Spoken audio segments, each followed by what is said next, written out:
Foreign service একাডেমির প্রতি আমার আর তৌহিদ হোসেন সাহেবের একটা আলাদা টান থাকার কারণ আছে, কারণ আমি নিজে ফরেন সার্ভিস একাডেমিতে ভাইস প্রিন্সিপাল ছিলাম কিছুদিন, এবং তখন কিন্তু আবার প্রিন্সিপাল ছিলেন এই তৌহিদ হোসেন সাহেব। ফরেন সার্ভিস একাডেমিতে আমি যেদিন ঢুকবো সেদিন এটাকে আমি আরেকবার কিন্তু গোলাপ জল দিয়ে সাবান দিয়ে কিন্তু পরিষ্কার করব।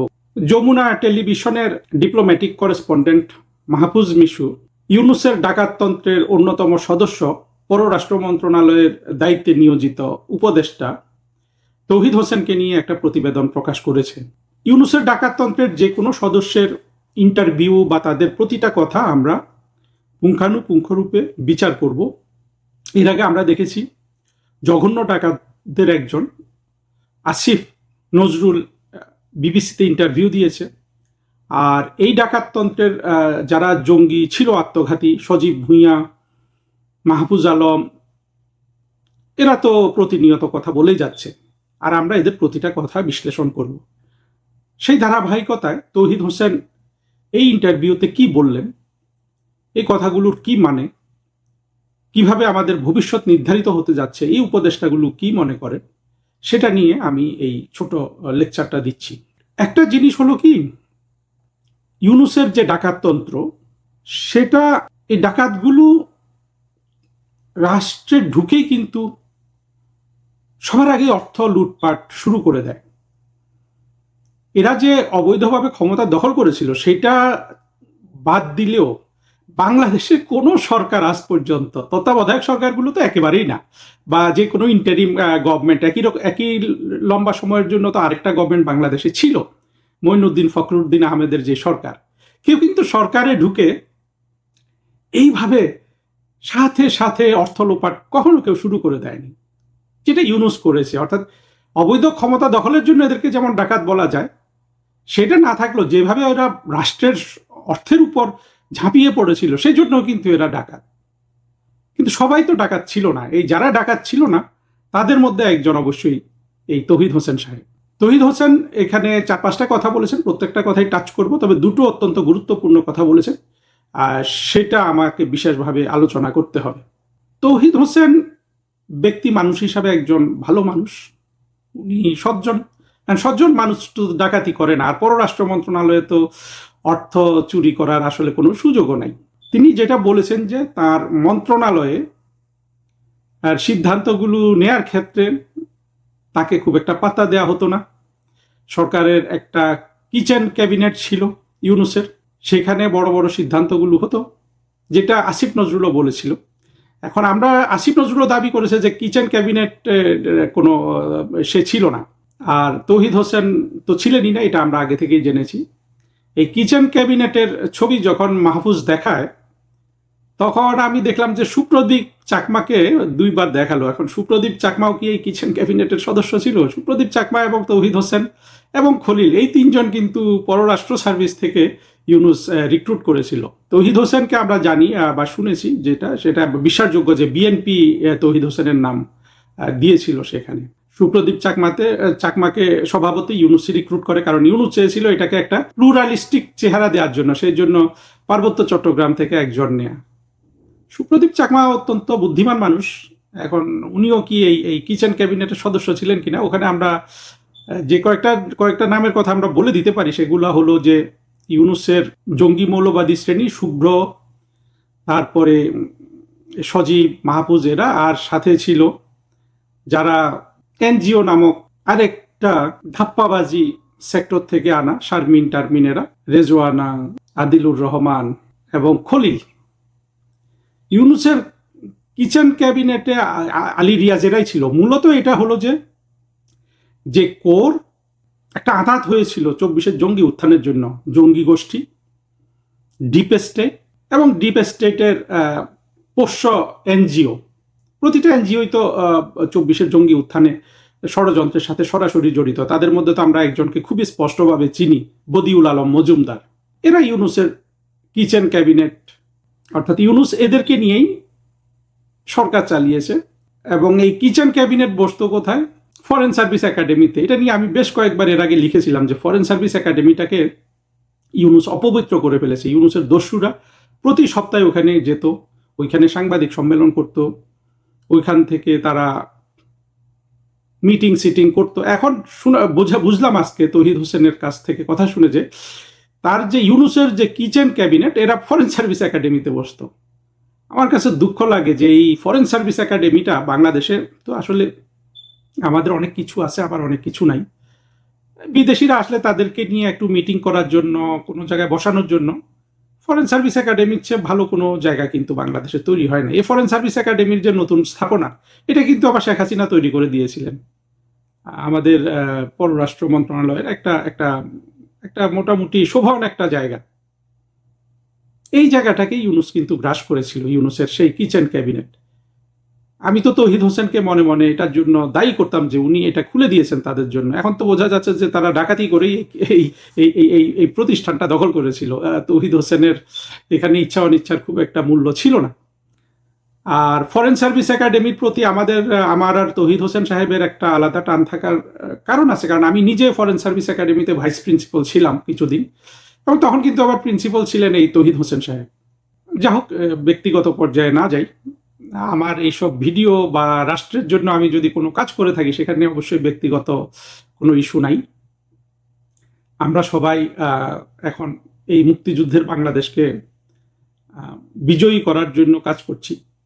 কিন্তু ফরেন সার্ভিস একাডেমিতে আমি যেদিন ঢুকবো সেদিন এটাকে আমি আরেকবার কিন্তু গোলাপ জল দিয়ে, সাবান দিয়ে কিন্তু পরিষ্কার করব। কারণ এই পরিষ্কার পরিচ্ছন্নতা একটা প্রতীকী কাজ আমাদের বাংলাদেশে করতে হবে। ইউনুস যেখানে যেখানে বসেছে, যেই বাথরুম ইউজ করেছে, যেই রাস্তা দিয়ে গেছে, প্রতিটা জিনিসকে বাংলাদেশের পবিত্রকরণ করতে হবে। যেই জায়গাগুলোতে আত্মঘাতী জঙ্গিগুলা, এই সজীব ভুঁইয়া জাতীয় মাহফুজ আলম, এখনো যদি এই ছেলেটাকে আমি যখন দেখি কি পরিমাণ আবর্জনা আমার কাছে মনে হয়, ফিজিক্যাল আবর্জনা, এমন নয় যে তার যে মাথার মধ্যে যে আবর্জনা তৈরি হয়েছে শুধু সেটা না, এই ছেলেগুলোকে দেখলে এদেরকে ফিজিক্যালি কিন্তু আমার কাছে আবর্জনা মনে হয়।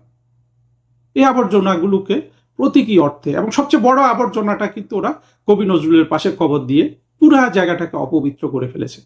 এগুলোকে প্রতীকী অর্থে কিন্তু ধোয়া মোছা করতে হবে, এমনভাবে করতে হবে জাতিকে জানাতে হবে যে আমরা বাংলাদেশ জাতিটাকে চিরতরে পবিত্র করছি, পরিষ্কার করছি, এবং ভবিষ্যতে যাতে এই ধরনের আবর্জনা, এই ধরনের জঙ্গল, এই ধরনের অপবিত্রতা আমাদের জাতিগোষ্ঠীতে আর প্রবেশ করতে না পারে। যাই হোক, এটা একটা প্রতীকী কাজ আমরা করব। তৌহিদ হোসেন তার অসহায়ত্বের কথা বললেন, তিনি 3বার পদত্যাগ করতে চাচ্ছিলেন, সেটার কথা বললেন। পদত্যাগ ওনাকে করতে দেয়া হয় নাই। ইউনুস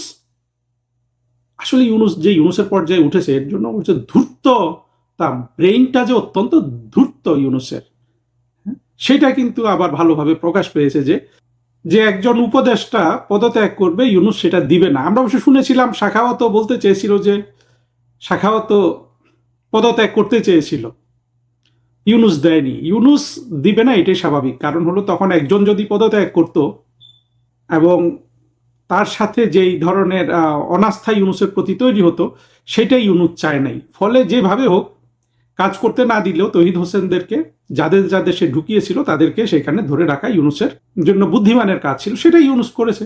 তৌহিদ হোসেন আরেকটা কথা বলেছেন যে তিনি এই ডিপ স্টেট সব জায়গায় জড়িত থাকে, এইভাবে উনি বলেছেন। অর্থাৎ ডিপ স্টেটের যে জড়িত ছিল বাংলাদেশে, এটা তৌহিদ হোসেন স্বীকার করেছেন।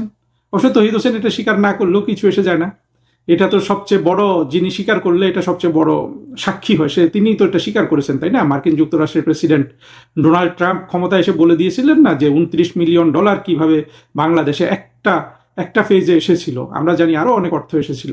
আর তৌহিদ হোসেনের ইন্টারভিউতে যেটা সবচেয়ে গুরুত্বপূর্ণ কথা তিনি বলেছেন যে তিনি মনে করেন আওয়ামী লীগ আগামী নির্বাচনে অংশগ্রহণ করবে। আওয়ামী লীগ তৌহিদ হোসেন বললেও অংশগ্রহণ করবে আগামী নির্বাচনের আগেও হয়তো বাংলাদেশের সরকার গঠন করে ফেলতে পারে শেখ হাসিনা। আর তৌহিদ হোসেনরা তো আসলে দেখছেন বাংলাদেশ কিভাবে ব্যর্থ হয়েছে, তাই না? তৌহিদ হোসেন তো একজন বিবেকবান মানুষ, কিভাবে ইউনুসের ডাকাততন্ত্র বাংলাদেশকে ধ্বংস করেছে, বাংলাদেশের সবকিছু জবরদখল করেছে, অর্থকড়ি লুটপাট করেছে, এগুলো তৌহিদ হোসেন তো নিজে সাক্ষী ছিলেন। হ্যাঁ, উনি মন্ত্রণালয়ের দায়িত্ব সেটা চালালো খলিল, এখনো খলিল কিন্তু চালাচ্ছে পররাষ্ট্র মন্ত্রণালয়। তো পুরো জিনিসটা তো আসলে একটা বন্দোবস্ত, একটা দখল, একটা প্রক্রিয়া যে অব্যাহত রয়েছে বাংলাদেশে। সেখানে যে বাংলাদেশের মানুষের সরকার বা দেশ চালানোর জন্য দেশপ্রেমের কোনো বিষয় সেখানে তো আর নাই। ষড়যন্ত্রের মাধ্যমে রাষ্ট্র দখল করে রাষ্ট্রের অর্থনীতি ধ্বংস করে দিয়ে, রাষ্ট্রের ইতিহাস ধ্বংসের প্রচেষ্টা চালিয়ে, জাতির পিতাকে অপমানিত করে বাংলাদেশের সবচেয়ে সফল মানুষ, প্রশাসনিকভাবে সব দিক থেকে যিনি রাষ্ট্রটা গড়লেন, সেই শেখ হাসিনাকে অপমান করে এই 24-এর যে জঙ্গি উত্থান, তার যে ধারাবাহিকতা যে বেশি দিন চলবে না, এটা তৌহিদ হোসেনের মতো বুদ্ধিমান মানুষের তো বোঝার কোনো কঠিন কাজ নয়। ভালো কথা যে উনি যেভাবে ইন্টারভিউ দিলেন, ওনার চোখ মুখে আমরা আতঙ্ক দেখেছি। আতঙ্ক হওয়া খুবই স্বাভাবিক। এবং 24-এর জঙ্গি উত্থান যে ফেল করে গেছে, এটা তৌহিদ হোসেন আজকে বললে তো আমাদের কিছু এসে যায় না। এটা তো সেদিনই ফেল করে গেছে যেই দিন আপনার জঙ্গিরা বাংলাদেশের প্রতিটা আওয়ামী লীগকে মেরে ফেলতে ব্যর্থ হয়েছিল। তারা সেই এজেন্ডা নিয়ে এসেছিল, কিন্তু সেটা বাস্তবায়ন করা যায় না। বাংলাদেশের আওয়ামী লীগ তো বিশাল অংশ, এটাকে কি মেরে ফেলা যায়? সেজন্য এখন এই জঙ্গিতন্ত্রের সব সদস্য, কয়দিন আগে মাহফুজ বলে দিল যে আওয়ামী লীগ তো আগেই ব্যাক করেছে। এখন তৌহিদ হোসেন বলছেন, আমি জানি না ভবিষ্যতে তৌহিদ হোসেনকে কতটা এটার জন্য সাফার করতে হবে। তৌহিদ হোসেন হয়তো এখনো ভাবছেন যে এটা করতে হবে না, কিন্তু যে পদ্ধতিতে রাষ্ট্র দখল করেছে ইউনূসের ডাকাতরা, এটা সফল হয়ে গেলে হ্যাঁ তারা হিরো, তারা এটা বিজয় লাভ করেছে, তারা বিপ্লব করেছে ইত্যাদি, কিন্তু এটা তো ব্যর্থ হয়ে গেছে। এখন এদের এটার জন্য জবাব দিতে হবে, জেলে যেতে হবে, ফাঁসি কাস্টে ঝুলতে হবে। সেখানে তৌহিদ হোসেনের একটা দায়িত্ব নির্ধারিত হবে। তো আমি ব্যক্তিগতভাবে তৌহিদ হোসেনকে পছন্দ করি। আমি চাইবো না উনি খুব বড় ক্ষতিগ্রস্ত হয়ে যাক, কিন্তু যেই অপরাধের সাথে উনি জড়িত হয়ে গিয়েছিলেন, সেই অপরাধ আসলে কাউকে ক্ষমা করে না। কারণ একটা জাতি ধ্বংস করা, চিন্তা করেন কত অপরাধে এরা জড়িত হয়ে গেছে, এবং কত এদের এদের অপকর্ম, এদের দুঃশাসন, এদের রাষ্ট্রের সাথে এদের যে আচরণ, তার প্রভাব কত সেক্টরে আছে। আমাদের অর্থনীতি তো বাংলাদেশের নাই। তারেক রহমান বড়ই দুর্ভাগা। তারপরে আপনার এই যে হামে শিশু মারা যাচ্ছে, তারপরে বাংলাদেশের আইন শৃঙ্খলা পরিস্থিতির যে বেহাল দশা বর্তমানে, এই অরাজকতা 2024-এর জুন জুলাইয়ের জঙ্গি উত্থানের আগে কি কেউ কল্পনা করতে পারতো না।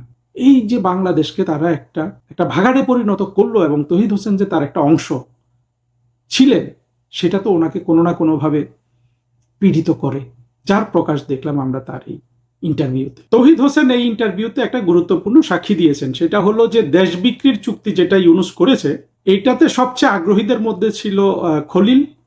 এটা আমরা নিজেরাও বুঝি যে ইউনূস, খলিল, আলী রিয়াজ এরা তো মার্কিন যুক্তরাষ্ট্রের নাগরিক হিসাবেই বাংলাদেশে ঢুকেছিল, এবং তৌহিদ হোসেন সাক্ষী না দিলেও এগুলো সবার জানা। কিন্তু তৌহিদ হোসেন এগুলো বলাতে ভবিষ্যতের বিচার করার ক্ষেত্রে এই জবানবন্দি হিসাবে এই ধরনের স্বীকারোক্তি কাজ করবে। ইউনূস তৌহিদ হোসেনকে এই জায়গায় রাখেনি, তৌহিদ হোসেন নিজের হাত ঝেড়ে ফেললেন। এখন ইউনূস আর খলিল ধরা পড়লো, আর বশির, এই বশিররা কিন্তু আওয়ামী লীগেরও প্রিয় পাত্র ছিল। অথচ দেখেন বশিরকে দেখেই বোঝা যায় যে ও একটা জামাতের ছেলে। যারা জামাতের ছেলে চেহারা দেখেই বুঝতে পারে না, তাদের আসলে বাংলাদেশের মুক্তিযুদ্ধের পক্ষ হয়ে কোনো ধরনের দায়িত্ব পালন করার আসলে কোনো সুযোগ থাকে না। আর সুযোগ দিলেও এই ধরনের জামাত এবং স্বাধীনতা বিরোধীদের তারা ঢুকিয়ে ভিতর থেকে আসলে মুক্তিযুদ্ধের পক্ষে শক্তিকে দুর্বল করে দেয়।